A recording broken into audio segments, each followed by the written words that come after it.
This is Growth Guide, a podcast exploring the depths of curiosity, questioning everything in the name of growth. I'm your host, Brian D'Alessandro.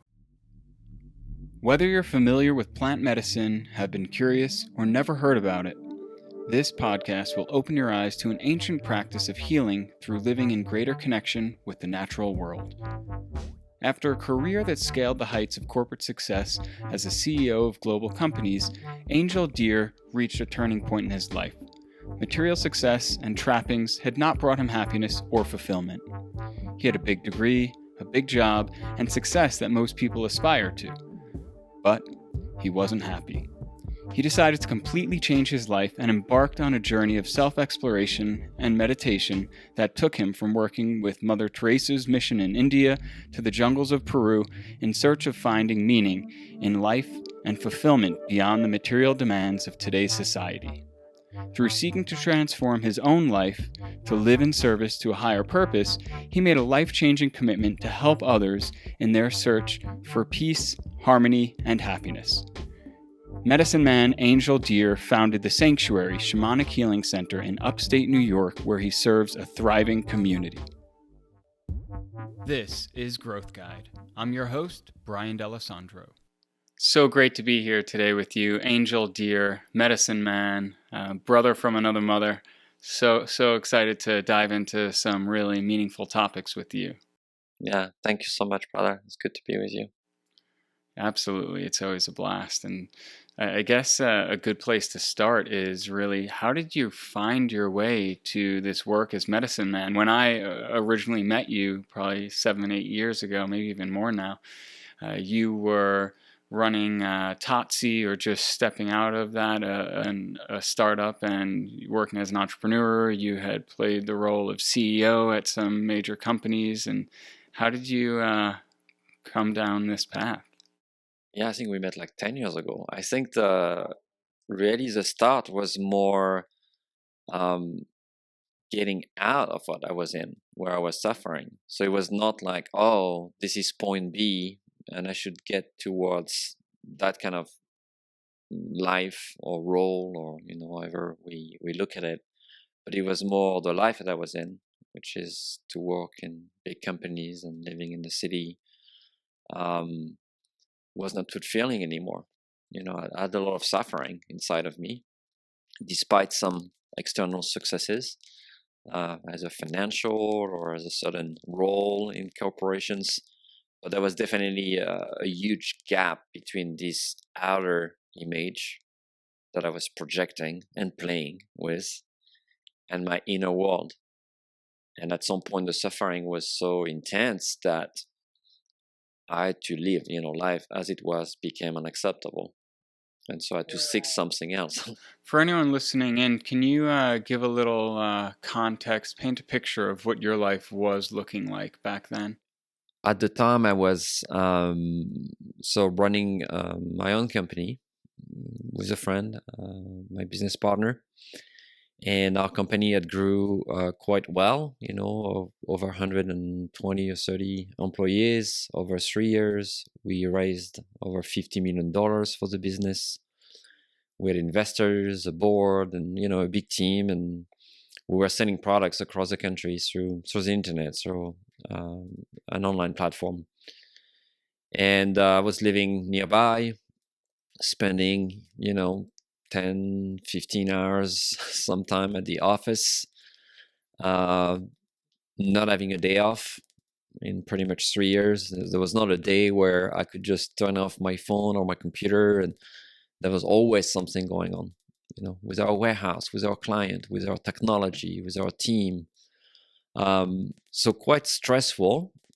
Also a lot of beauty in it. It's not like it was all dark. I enjoyed building this business and I enjoyed what we were doing, and there was a lot of aspect of it that felt fulfilling, but the amount of stress, and also I guess something much deeper was a feeling that this was not my life, that even if I was good at it, and I've been doing that for over 10 or 15 years, there was something else for me. And it was scary because, to be honest, I had no idea what it was. And I'm glad probably I didn't know, because I might not have take the step towards what I'm doing now. I would even say, and this is pretty wild because, I met you way back then. I would argue that I think you did know what was waiting. And I don't know if you remember this, but one of the first stories you opened up to me with was the fact that you had this lineage of healers in your family. And you spoke of your grandfather. You told me how it skipped a generation. Correct me if I'm getting any of this wrong, because it's an old story. But and you spoke of something that had been awakening in you even at that time. You used different language, and your hair was buzz short, you were wearing a very formal sweater, so it was it's wild because I mean we've both experienced many deaths and rebirths, so to speak, within our friendship, so it's amazing to see. Yeah, you're right. That story was there for sure. I guess there was always a hint. I think God or the creator or your own intuition, I mean, whatever you feel it is or you think it is, but always give you hint into what feels right, what feels expansive and not contracting inside your body, what's pleasurable, like what brings joy. And for me, for sure, for example, the connection to nature, was always there. I've always been very keen and attracted to spirituality and even religions.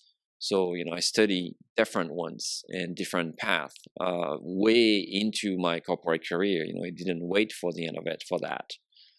And yes, there was a family lineage, I guess, that was there where I always felt somehow I would do that. But, my grandfather was a businessman, and he did a lot of things in his life, and his work as a healer was literally just on the weekend and on the sides when people come at home and would bang at the door and heard about him, and then he would do something, whatever he was doing, and people would leave, with the healing happened. But it was never something that was his full life. It was really a side of it. But there was definitely a story that he told me a few times about this lineage of male healer in our case that would jump a generation every time. So it was like, oh, it's my grandfather, and clearly I could see maybe I'm the one that has this, So yeah, there was signs for sure. And that's interesting, this notion that he had this gift within him, but it was not his vocation. He was a businessman and did this on the side. And how much of that do you think was the context? Was this in France? Was this in Corsica? Or yeah, it was mainly in France or Corsica. Yeah. And so, how much of this do you think was the context of the time that he was growing up, or just this acceptance of this, modality that, right now we see so many people who are finding this work of this medicine work and working with plant medicine and breath work and so on. And I know you're schooled in so many modalities, and we'll dive into some of that too. But how much do you think was the time versus just the general openness? I mean, I think for sure. I mean, my grandfather left to fight for World War II with British allies in 1939, and he was 18 years old. When he came back from World War II after a pretty dramatic, like being at war basically and having to kill a lot of people and witnessing so much death, he came back. He was 24, and here he is, married to my grandmother that he married at 18, right before leaving. In Europe, that was completely devastated. There was hunger, there was tickets to get bread, to get milk, to get sugar. It was hard to leave. And yeah, they were hungry. They had to find every day a little job to pay for the rent. He was telling me, my rent was a day rent. You had to pay every day for your rent because nobody could afford paying a week, and you didn't have the money in the morning to pay for the next night. So that was the world he was living in.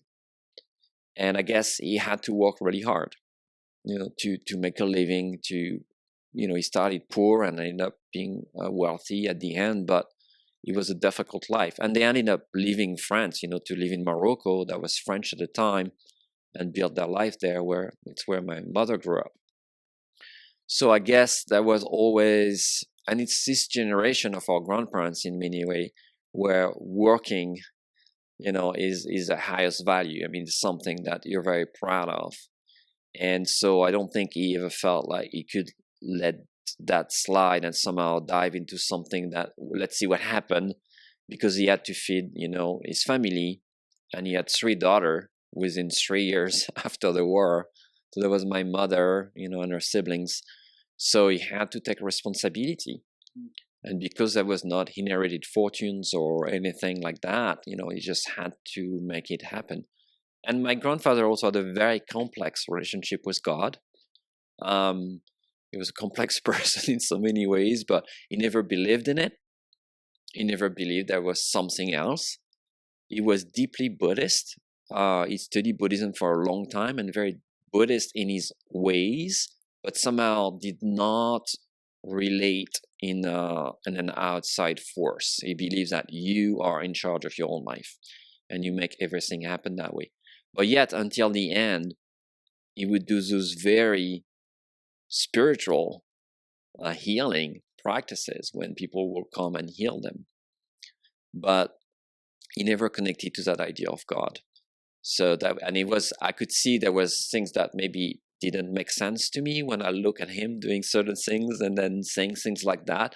It was his complexity. While my grandmother really believed in God, and they were, very happily married until 95-year-old, until they passed away.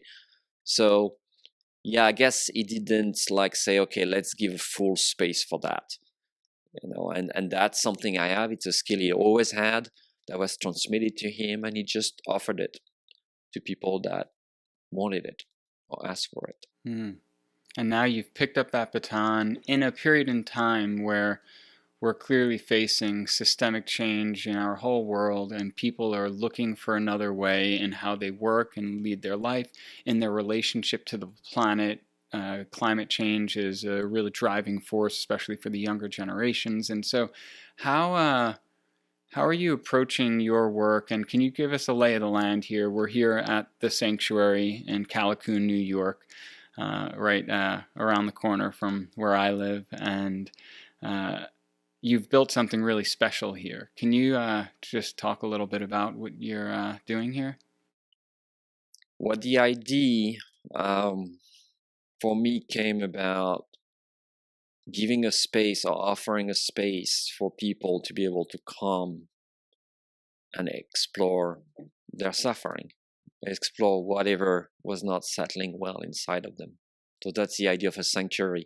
Your retreat, it comes from the Latin word, sanctuarium, which was an old church or a place basically where you could retreat from society, retreat from the busyness and the craziness and the wars at the time when the world was created. And you could get into that sanctuary place and you will be safe, because that would be a place where invaders or the insanity of society would not reach you. And that's how, the idea was built. Like, okay, I've learned many skills here that I've learned through my own healing process. I feel the suffering that's present in our communities, in our country, in our families. And I wanted to find a place for that. And I've been to many different places for my own healing, and that just an idea of doing something slightly different, which was really in connection to a land. Not just a beautiful building really, or around a specific really religions or spirituality, but around nature, around the land, and finding what this land wants. So how I'm going to take care of it. And by becoming the caretaker of this land, really spending a lot of time on it, then those visions of the temple and the chapel and the different things we are doing, it kind of came about. Oh, we need a place for this. We need a place for garden for medicinal plant. We need a space, where we can do sweat lodge. We need a place where we can have a fire and sit in circle together. And so it was grown really organically. It really burst itself slowly, and it's still bursting in many ways. And you mentioned the sweat lodge that you have here. There's something unique about the sanctuary as well. You were, is it licensed as a Native American church? Well, we're part of an organization called ONAC, which is Oklevueya Native American Church. We're one of the chapter here, so we are not native. Just to make that clear, I'm not native, and the practice that we have here come mainly from the tradition from Peru, in fact, because it's where my main teacher is, and I've been studying with him for a long time. But what we try to do is either bring elders or people from certain traditions that come do those offerings, like the NEP or the sweat lodge. I'm not doing it because this is not my tradition and I've not been trained in it. Or like drum making, we bring elder people that are in that tradition. But mainly what we try is to reconnect to ancestral practices that we all carry, especially us with European ancestors, where my ancestors, sat around the fires. They are their own dances, their own chants, their own storytelling, their own plants, their own medicines. And you come, from maybe a different part of Europe and different part of the world, and you bring your own tradition there. But what brings us together is the land, the earth. And it's a very human concept to see, well, this is USA and this is France. There's borders that we have created artificially. There is definitely different landscape on earth. So maybe different tradition, different plants because of climate, a culture that's very ancient, that's going to be different here than it is in South America. But there's also a lot of commonality in those nature-based practices. And that's what I'm interested in. Okay, what is a commonality? Because everybody at some point was praying with the waters, with the river, maybe with the skies and the stars at night, maybe with the sun in the morning. Everybody has some kind of practices with dance and music and songs, maybe different language, but when you look at those ancestral songs, they kind of tell the same story, just with different words. So we try to be not specifically locked into one tradition to make sure that everybody that comes can also come with its own culture, its own belief system. And so we have people here praying that are, Christian, that are Jewish, that are Muslim, that are Buddhist. And sometimes people come and they don't really believe in anything. And sometimes people come and they have a native background from this country or another country. And I found quite powerful and for me very nourishing the experience to be in prayer with people that come from very different faith and background. Because I really feel that's what community is missing in our society today, but also, healthy relationship between communities. We are very divided. Somehow if I have a belief and you have a different one, we cannot love each other anymore. And I don't believe in that. And I believe there's another way. And the only way to show that is to practice it. I can talk a lot about it, but can we really make it happen? Can we have a space where people of different religion, different color, different culture, different sexual preferences can listen to each other, can hear each other? Because then naturally, we are healing when we're doing that. When we hear the story of someone that might be very different from us, but their perspective can really shift my own belief, my own perspective. And that I find that very nourishing. I'm very joyful, even if sometimes the sharing are very sad, but there is a deep joy to be connected and to belong together and to belong on this land. Yeah, that notion of connecting, we've become so disconnected in so many ways, internally with ourselves as society and culturally, and it's amazing because our world is more connected in some ways than ever before through geography and technology, and there's the ability to have that connection, but we need to hold space for it, and so it sounds like that's a driving force for what you're doing here. Um, you know, You're a medicine man. I know that the terms like shamanism and shamans get thrown around a lot these days to the point where it's almost, like 1-800-shaman. And I think I just want to touch on this because there's so many people that I speak with and that I come across and I hear of that are really intrigued by the work of this community in all areas of the world. But there's a lot of trepidation. One, because they might carry some, cultural narratives or stories that just have baggage with it, and they start labeling things.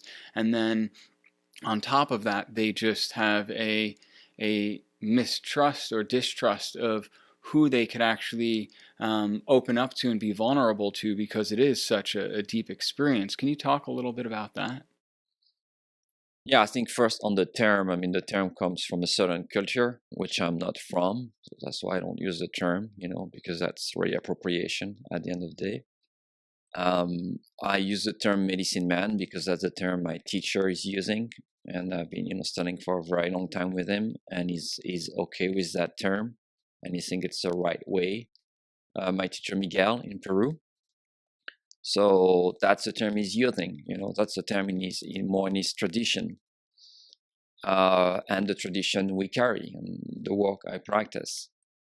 And I find it also less, culturally appropriating, because it's about a person that carry medicine, and we are all, carrying medicine. So it kind of opened the door also about what's possible, even if the work of a medicine man is different from, maybe other people, but just because it's a different skill set and a different way to offer things. And medicine, can be interpreted many ways, and I think depending on who's administering or holding space, it looks different too. So, can you talk a little bit about what medicine means to you and what that looks like to you, and for anyone who is coming to work with you? So in that context, the one I'm using, because it's important, we all use maybe the same words, but we might mean something very different. But in that context, it means people that work with a certain tradition, a certain lineage. So there's some kind of following of a path, following of a lineage. The traditions, there's a certain way to pray. There's a certain altar. There is definitely a willingness to go deep with one tradition instead of go broad with maybe different cultures. The second thing is that we are in service. So the basic of a medicine man is that it is in service to its community, so it can never really disconnect from what's happening in the collective. And maybe we'll talk more about that, but with what happened this past year, for me, it was very evident on how that role is defined by that. And the third thing is that we are working with usually what we call sacred plant medicines. So like tobacco or ayahuasca or peyote or mushrooms or San Pedro or, iboga. There's plenty of plants that are considered sacred, what we call entheogens plants, what some people call psychoactive plants. Because most of those traditions basically work with some of those plants that help us heal our soul and remember who we are. And the last part of it, so there's two other elements to it, is that you need to have a teacher, and you dedicate your life really to someone for a very long period of time. And then you need to be connected to a land and take care of a land. And if all those elements are there, then really, yes, that's what you are, but you are something for yourself with your land, you are something with your service, and you are something with your community. And when all those elements are present, you can say, okay, that fits that definition, at least for me, about that type of work.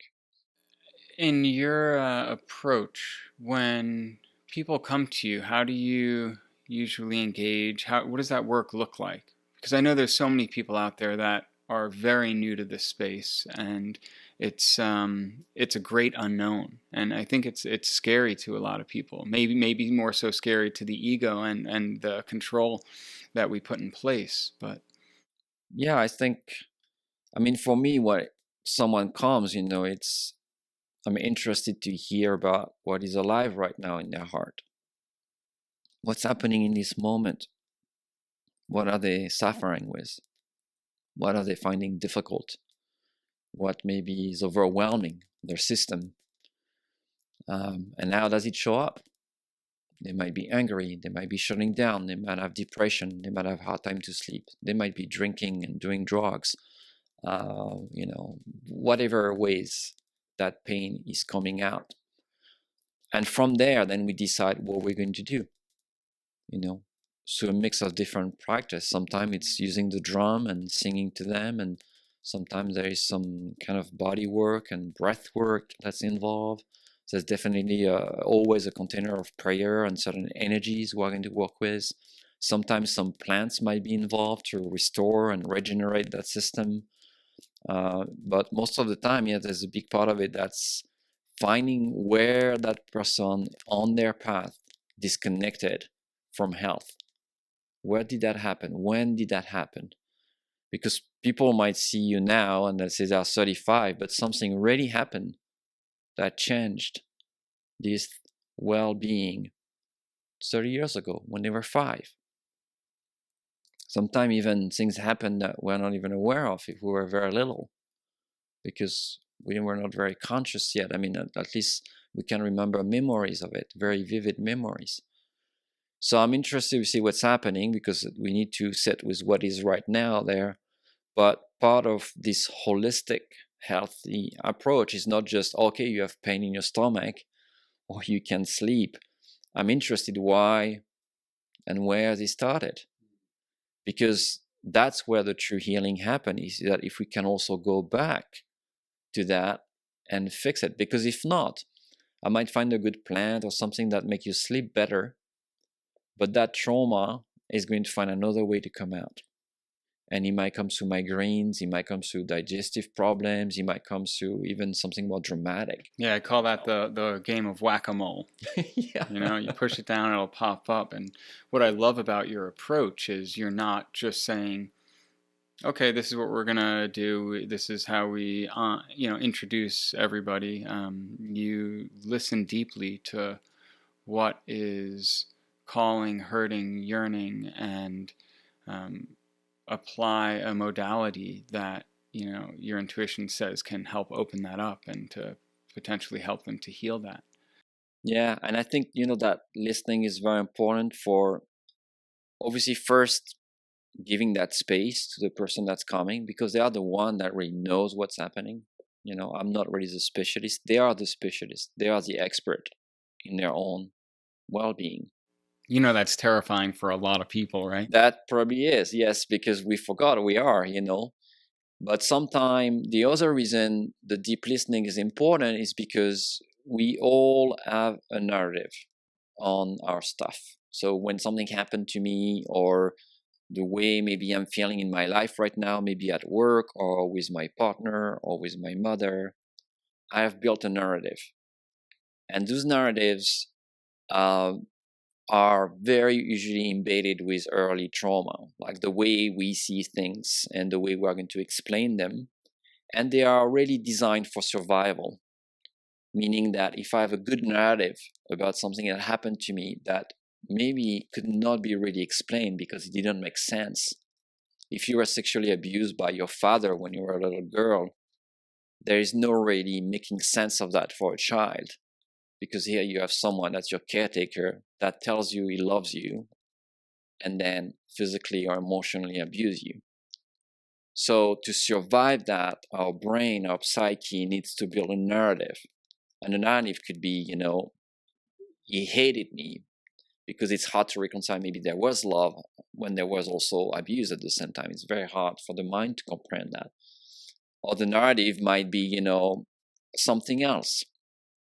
And so when we listen to the narrative of someone, it's very informative on how people are coping with whatever pain is present, or what they're not seeing, what they're focusing on, because your narrative is, you have to imagine, it's almost like a laser focus on part of the problem, but it's not the whole story. It's your version of it. And if I want to do holistic healing, I want to take altitude, what we call the eagle view. And take a flight like an eagle and not just see that little details, but also see the whole landscape of your body, of your life, of your psyche, your emotions, your spirit. So when we want to support someone in their healing, we also need to be able to provide a different narrative. Not that I'm going to rephrase for them, but I'm going to invite people maybe with different questions so they can open that ego, that view that's very narrow, maybe into something else or from a different angle. And when I do that, I give you power. I really, because that's really the healing is about. I don't want to be another pill that you come to me every 2 weeks. I want to give you tools that maybe you can start changing the narrative. And usually when you start changing the narrative, your problem is going to shift and the healing might start. It's really an important base to understand. And because we don't have really tribal or close community livings, we don't have creation stories. We don't have elders that have basically fed us as we grew up with all those stories. Yeah, and as you're talking about this, I was getting goosebumps again and again. What was occurring to me is that, we are storied beings. Storytelling is an innately human act, and that's changing a lot. Our world is changing a lot. And I'm not saying we want to go back to where we were, right? I mean, we're not going to live as these small villages in our modern day and times, but the way that we carry our stories, the way that we share them is shifting. And this notion of opening up that aperture to be able to see a different perspective on it, this reminds me of another realization I had, is that in this world, we can only create that which we have seen. And we either see it by someone else doing it, and so it exists out in the world, or we see it in our mind's eye. And then we can create it because we know it to be. All what we have dreamed. Right. Yes, that's it. Right. And that dream, that vision, that third eye, or however you want to call it, that's the ability to create something because we know it's possible.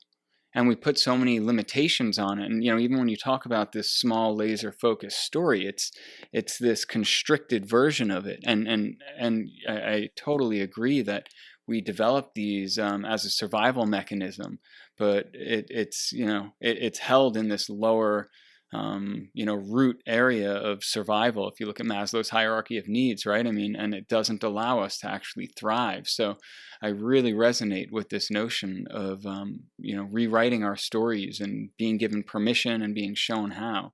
And it's difficult because we have not only a personal narrative, but we have a family narrative. We have maybe a religious narrative, a cultural narrative. A narrative as me as a French person, for example, or now as an American. So we have so many layers of narrative. And then we have a capitalistic narrative. We have a colonial narrative. So all of that is a little bit like Russian dolls. And I need to take care first of my own narrative. I'm the tiny doll in the middle, and I need to take care of us there. But as I start peeling my own narrative, and the ways I am, I often tap very quickly into a family narrative. It's always patterns and traits that have been around me. And then I start realizing, there's a narrative maybe in my culture, in my people, maybe what would I say? And maybe there's a narrative beyond that about me as a white person or as a black person, So I think what's missing today, and I think that's why the world is so uncomfortable for so many, is that the narrative we've been fed, either by society, by our country, by our families, by our religion, and maybe by ourselves, those narratives we can see don't work very well. They create separation and social disengagement of people and hunger and hate and so many different things. But we've kind of built the whole system with those narratives.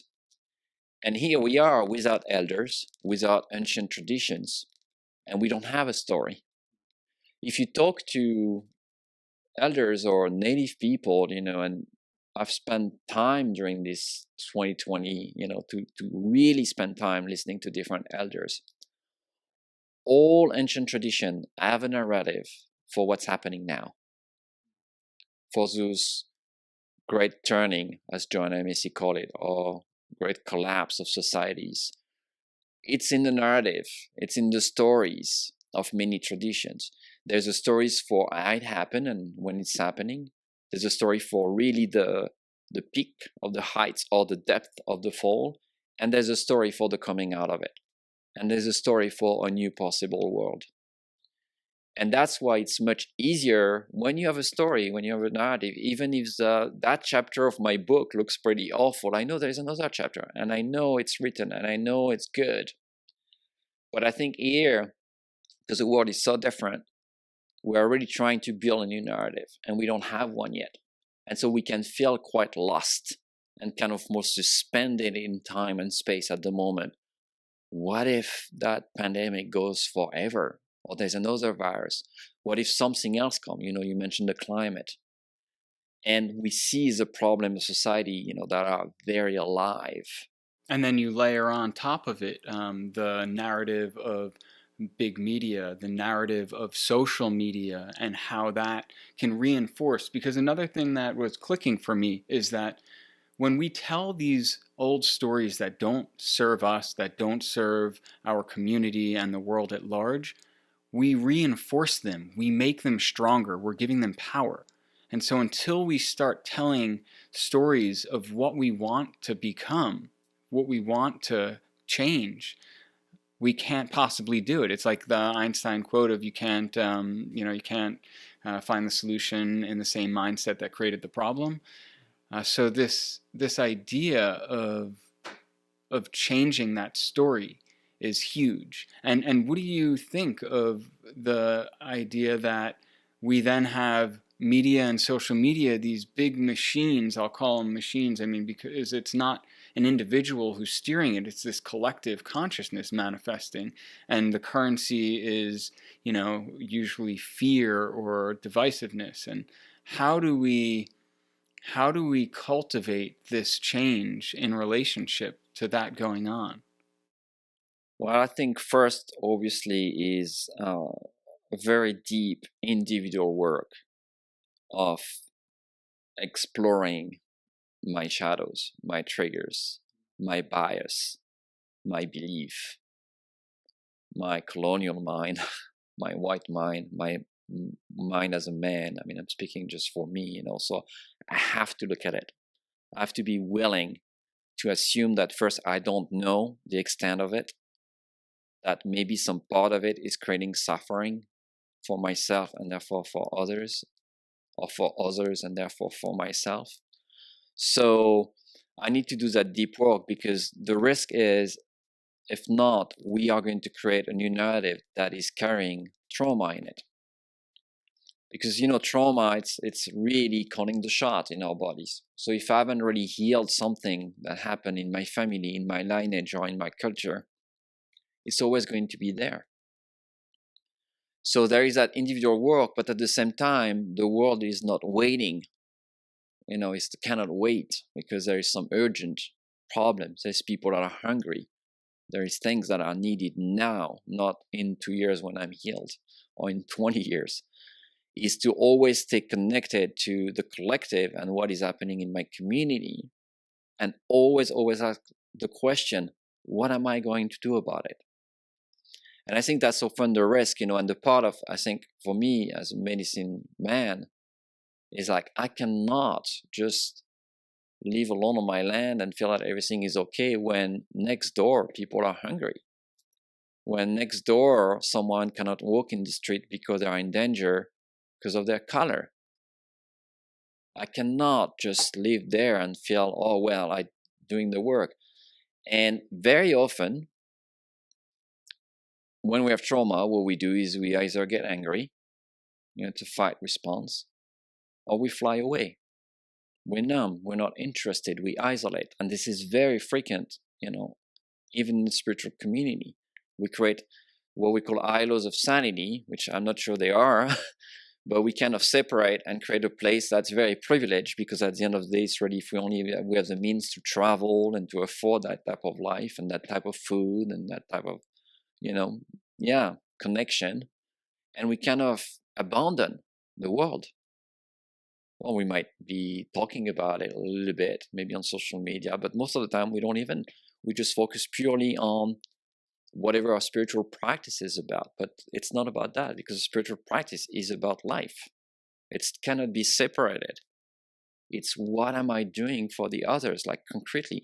And if the world is going through hunger or through hate or through, a pandemic, through death and grieving and loss of people, I need to see, if I'm not feeling it, what's happening in my body. Well, I'm like, oh yes, I'm sorry for this death, but am I really feeling it? Like, I just lost a relative, someone close to me in my family. Like, do I really feel those people are my brothers and my sisters? Or because they are different or far away or different color or different culture or different country, somehow, 3,000 deaths a day or 4,000 deaths a day at the moment, can I feel that? And maybe I realize I don't really feel it. And if I don't feel it, I need to question why. Am I getting numb? And if I'm getting numb, it's going to be hard to do my work, because my work requires that I really feel everything, with true empathy and true compassion, not just what we call idiotic compassion, which is like, okay, yeah, I'm sorry for you, but we're not really feeling it. And I think we are a society that, because it's violent, because it's been difficult for a long time, because there is trauma, we are very numbed. We're very numbed. Me too. And so I need to do all I can to make sure I don't keep numbing it, or I don't keep avoiding it. Because, if not, my world here on the land or wherever I created is going to carry those wounds. And I'm not going to be part of the solution, really. It doesn't matter if I eat organic food and put solar panel on my roof and, and post, about Black Lives Matters. It doesn't really matter if some aspect of my life are creating separation, harm the environment, don't respect a farmer that's on the other side of the planet.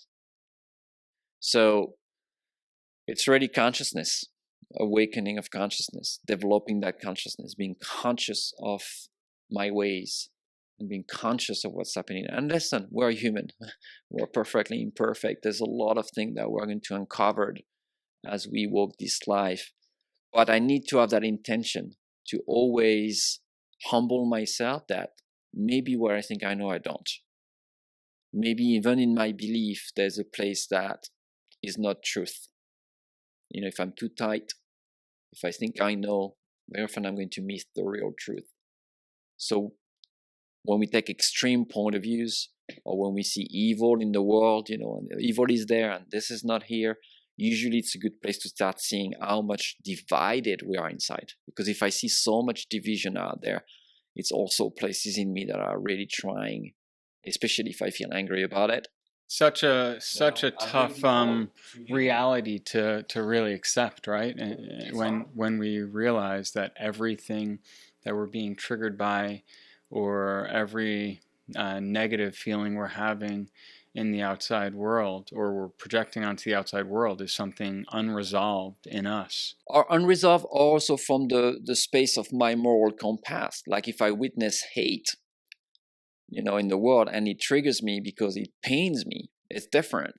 If I feel pain, it means like my moral compass feels like this is not okay.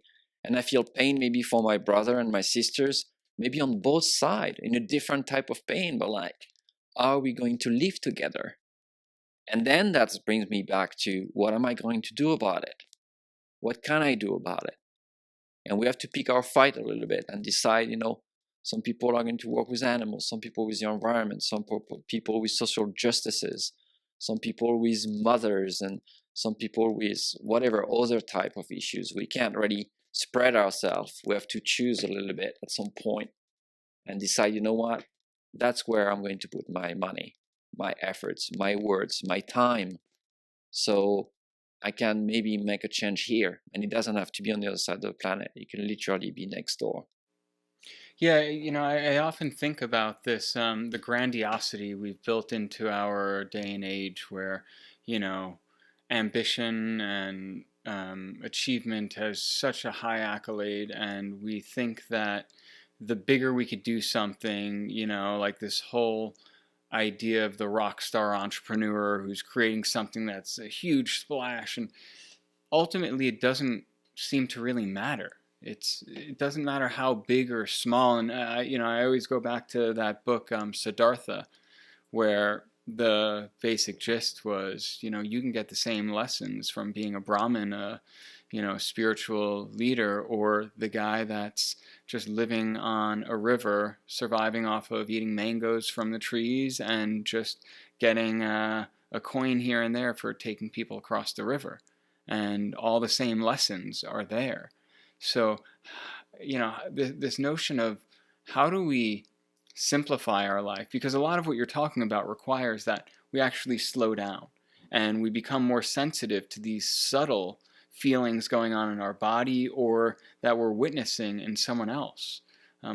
How do we do that in today's day and age?